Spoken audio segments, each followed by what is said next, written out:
From Orange County and the campus of Chapman University, this is the Chapman Business Report. Mitch Zeller is with us. He is the director of the FDA, their Center for Tobacco Products, and he's going to talk about their effort to regulate e-cigarettes, a growing product, more than $1 billion in use in just the last year. Exactly what are they? Think of them as a contraption or a device that has a charger, a computer chip, and chemicals inside that convert the nicotine and the other ingredients and flavors into a vapor. So there's no tobacco, there's no burning, there's no combustion, but it's a technology that converts all of this into a vapor that the user inhales and then exhales. So there shouldn't be concern about secondhand smoke. We have questions. We have questions about the users are exhaling something, and the bystanders could be exposed to that vapor. I can't tell you what the harms are of that. I think that we need to be honest and say whatever the harms are, they're likely to be much less than the harms of secondhand exposure to cigarette smoke, which can contain many dangerous carcinogens. Secondhand smoke exposure kills 50,000 people a year in the United States. Your efforts, the FDA's efforts to regulate e-cigarettes, and I might point out part of the same effort even to regulate cigars, but e-cigarettes is where it's at. This is going on about 5 years, right? FDA tried to regulate e-cigarettes almost 6 years ago by restricting imports as unapproved drugs or devices. One of the importers sued the agency, and the courts actually sided with the importer and said that unless an e-cigarette company is making some kind of therapeutic or medicinal claim, like to help you quit smoking, the only way that FDA could regulate e-cigarettes, and this is a little counterintuitive, is under the tobacco authorities of federal law. The basis for the court ruling was the definition of a tobacco product, which includes anything that's made or derived from tobacco. So even though e-cigarettes have no tobacco in them, the nicotine in e-cigarettes is derived from tobacco, and it was on that basis that the courts ruled, and we said some years ago that we would create the regulatory framework to regulate e-cigarettes under the tobacco authorities. Little background, the FDA's charter is to oversee, regulate our food supply, veterinary foods, tobacco and medical products, and also, as you say, imported products. But would you say regulating tobacco products maybe the most important thing that the FDA does? I don't want to say that it's the most important thing. What I will say is that tobacco use remains the leading preventable cause of death and disease in the United States today. The recent Surgeon General's report on the 50th anniversary of the first Surgeon General's report from 1964 actually reported that the number of annual deaths from tobacco use is now over 480,000 avoidable, preventable, premature deaths, and most of that comes from cigarette use. So while we have made extraordinary progress, quantify the progress for me, because this may be, and who's to say what the effects of e-cigarettes are. And in fact, its promoters say the primary goal is smoking cessation. But quantify the efficacy of these efforts over the number of decades to regulate tobacco use. And in fact, like you say, you've reduced it. When the first Surgeon General's report was released in 1964, the adult smoking rate was almost 45% nationally. We have reduced that to about 18 or 19%. Youth smoking rates nationally 25 years ago were about a third higher than they are today. So we have made extraordinary progress. When I was a kid growing up in the 1960s in Brooklyn, New York, cigarette use was so normalized that in arts and crafts class, we made ashtrays for our parents. We've made a lot of progress as a society. But here's the bottom line today. It's still killing almost 500,000 people a year. And children and adolescents, according to some of the older tobacco industry documents, are the replacement customers for the addicted adult smokers who die or quit every day. With all that progress, we still have over 3,000 kids that light up a cigarette every day for the first time. We still have more than 700 kids every day that make the progression to becoming regular smokers. So we have a lot more work to do, and this remains, as I said, the leading cause of preventable death and disease. And the trend isn't your friend on e-cigarettes either. Looked at some numbers, 1.3 billion sales last year, highest ever. I believe about 10% among high schoolers. Did I see that right?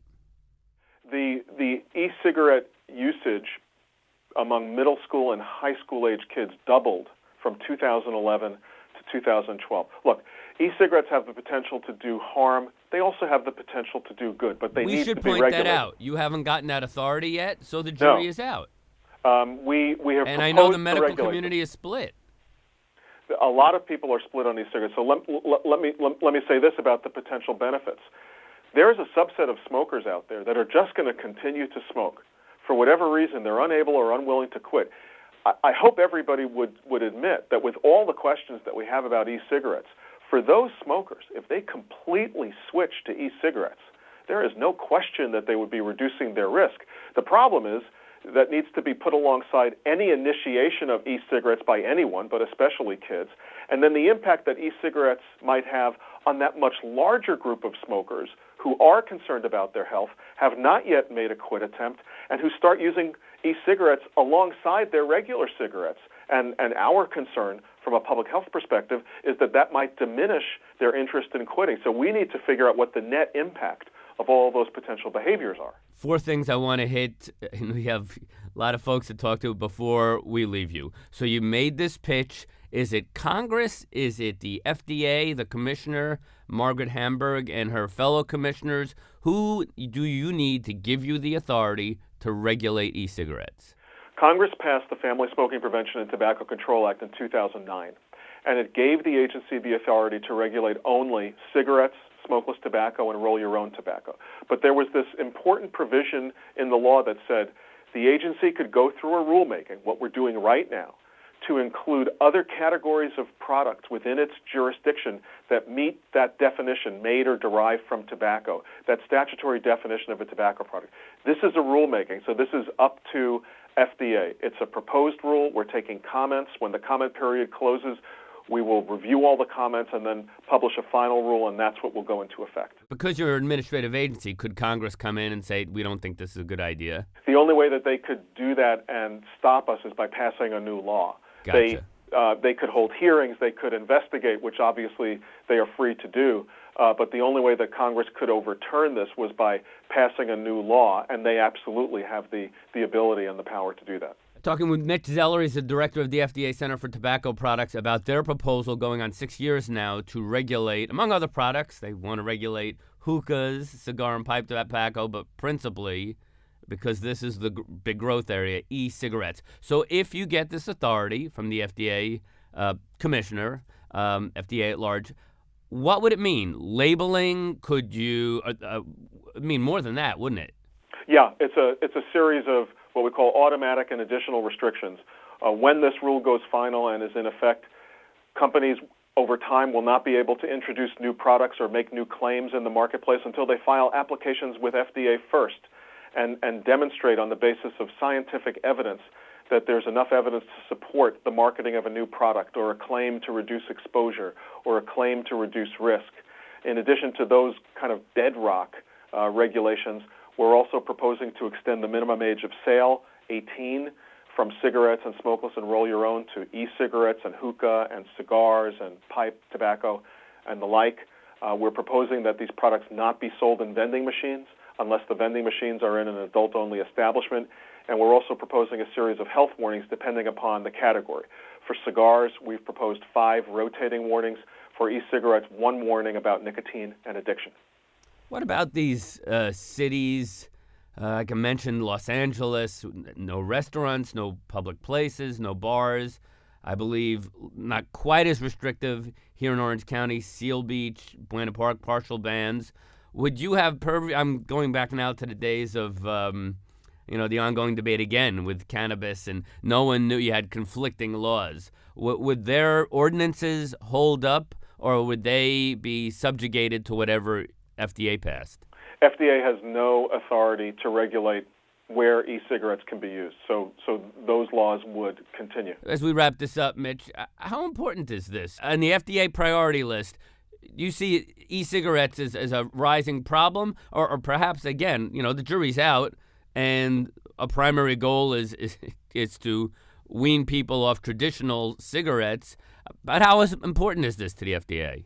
This is a huge public health priority for FDA. Cigarette consumption is down, cigar consumption and e-cigarette consumption is up. It is the wild, wild west in the marketplace for e-cigarettes, and these products need to be regulated. When can we expect a ruling? We need to complete the comment period, review the comments. It's hard to say, but this remains a very high priority. We want to get that final rule out just as quickly as we can. Okay, we've been talking with Mitch Zeller. He is the director of the FDA Center for Tobacco Products about their efforts to regulate e-cigarettes, what's known as vaping. Thank you very much, Mitch. Thank you. To stay up to date on all of the latest business news, like us on Facebook.com/Chapman Business Report.